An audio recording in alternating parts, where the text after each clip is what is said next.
মুসলমান।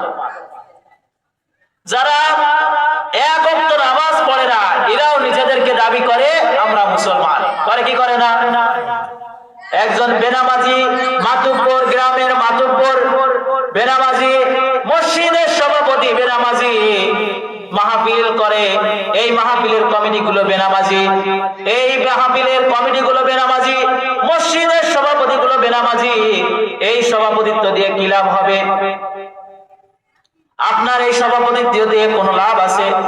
আল্লাহ তাআলা বললেন মুসলমান না হয়ে মৃত্যুবরণ করো না। কারা? যারা ঈমানদার, ঈমানের দাবি করো, এই ব্যক্তিরা কখনোই নামাজ ছাড়তে পারে না। পারে নাকি বলেন? কোন ঈমানদার ব্যক্তি, কোন আল্লাহওয়ালা ব্যক্তি, কোন মুসলমান এক ওয়াক্ত নামাজ ছাড়তে পারে? আপনি নামাজ পড়বেন না, এরপরে কি করবেন? আপনি যখন দুনিয়া থেকে বিদায় নেবেন, নেওয়ার পরে আপনার এভাবে মৃত্যু হওয়া পরে বলবে ইন্না লিল্লাহি ওয়া ইন্না ইলাইহি রাজিউন।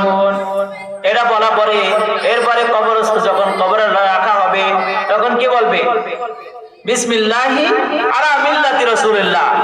সারা জীবন আল্লাহ তাআলা এবং আল্লাহর রাসূলের বিরোধিতা করেছেন, কবরে যাওয়ার পরে তাকে রাখতেছেন আল্লাহর নামে, রাসূলের দলে।